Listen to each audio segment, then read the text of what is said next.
I'm John at Schroeder Log Home Supply, and I'm here with Chris at his lovely log home on Pokegama. I think we'll take a look at maybe some questions you might have. I'll point out some things that jump out to me as areas of concern or things to look at, or just helpful hints on owning a log home or any kind of exterior wood, really. Sounds great. Let's get into it. Okay. You said that we're on the northwest side here, kind of orientation. Correct. Every log house or cedar-sided house or exterior wood really of any kind, you've got to treat every side a little differently because usually it's the south or the west or whatever gets the most sun, the most weather. Usually that's what needs the most attention for refinishing your stain. But the north side often gets more shade, so it might be something to watch for mildew, or a lakeside can be an exposed area too. Here we've got the north and the west, so I think a couple things going on.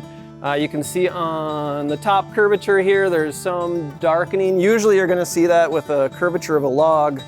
The top curvature, as you can imagine, the sun comes down and that's getting more heat. So that's the area that usually gets worn more frequently. So since we're facing west, that's eroding your finish further. And then when you have a north side, then sometimes that can open up the pores for microbes, for mildew to grow. So we've got some darkening here. I think that's probably where the sun is baking your finish a little bit. So of course there's the best way to do things, and then there's the accessible way to do things. So when you go to refinish, if you really wanted to get this looking pristine, you could bring it all down to bare wood and start fresh. For some people that's not always an option. You could look at doing some spot sanding. 60 to 80 grit is usually where you want to be on the exterior. Feather in, ideally the same finish that you've used so that it's matching, but if you don't know what it is or you can't get it anymore, then you've got to do some testing to match color, match compatibility. But those are just some things to look at. The top curvature is where the sun's going to be baking the most. Sure. I know the previous owners, I don't think stained it quite as much as they were supposed to, so I'm guessing a lot of these markings are permanent unless we, like you said, take it down to the original wood. Mm-hmm. Yeah, so of course that's best for the best look is to bring it down to bare wood, whether it's media blasting or sanding. That can be costly, it can be quite a time commitment. So although that might be the best way for starting fresh and the best look, it's not always practical for everybody.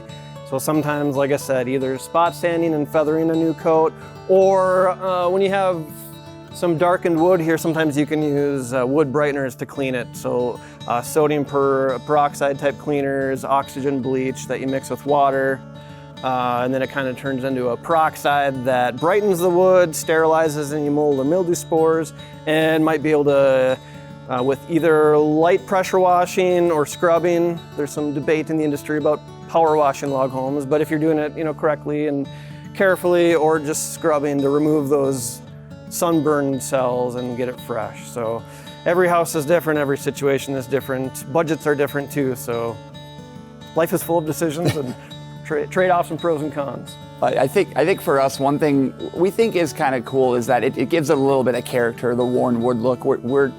It doesn't really bother us too much, but I guess our only question would be something that already is showing a little bit of permanent distress. Does that mean then we need to stain it more often, or does that not matter when it comes to how often we should be staining?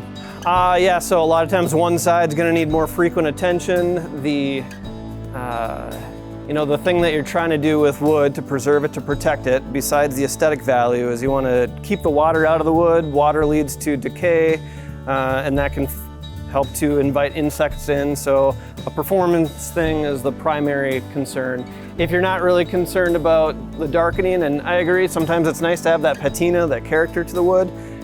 There are some finishes that sit on the surface a bit more, or if you have a penetrating finish on your home, you could just refresh it with that, maintain a weathered look. But that weathering is indicative of the wood damaging the lignin that holds the wood fibers together, and so surface stains may not get as great of a bond, but as long as you're going on a clean surface and it can soak in, you're okay with that look. Yeah, maintain it. On average, 3 to 5 years is kind of the boilerplate answer we give for exterior semi-transparent stains, but some people are doing it every other year because they have a light finish on a sunny side, and some people get 10, 12, 20 years because they've got a wraparound porch and all they're doing is washing it. So the frequency of staining, the general thumb will give you is 3 to 5 years, but every side's gonna be different, every house is different. One thing I hear a lot, and this might not bother you if you're okay with the character of wood, which I love too, pine especially, you'll see the sun will warm up the knots or some pitch pockets and you'll start seeing this resin bleed. And the resin is great because that's what trees naturally use to protect themselves from insects and from decay. And so there's nothing wrong with this per se. I think it's great because it's character. Some people just don't like it, especially if it's over the front door and it's dripping on their head. And what are you gonna do about it? I don't have any miracle solutions. It can bleed for decades and it just keeps on coming. Sometimes it doesn't bleed for years and then suddenly it decides to bleed for some reason. But it's not a bad thing, so we don't need to worry about that. It'll always do that. For a long time, until it runs out, which could be never. Sure. For those that want to take care of it, you can scrape it off with a putty knife. You can use some solvents. Sometimes spirits of turpentine or mineral spirits or denatured alcohol can work to get rid of the remaining residue.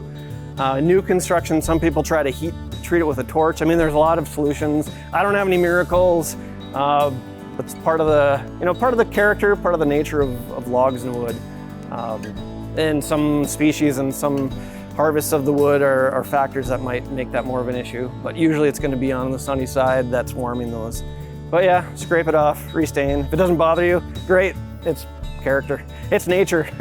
Now you said it protects against insects though as well too. Yeah, right? So I mean you'll find old pieces of resin that you'll find watch Jurassic Park, and you'll see mosquitoes caught in resin. So it's part of the natural protecting. It's part of the natural method of protection of the tree. Okay. Well, we could take another look around at another side. Maybe the lake side will have some other issues if it's getting more sun. Right now we're in the shade. But yeah, let's take a look at another side. Perfect.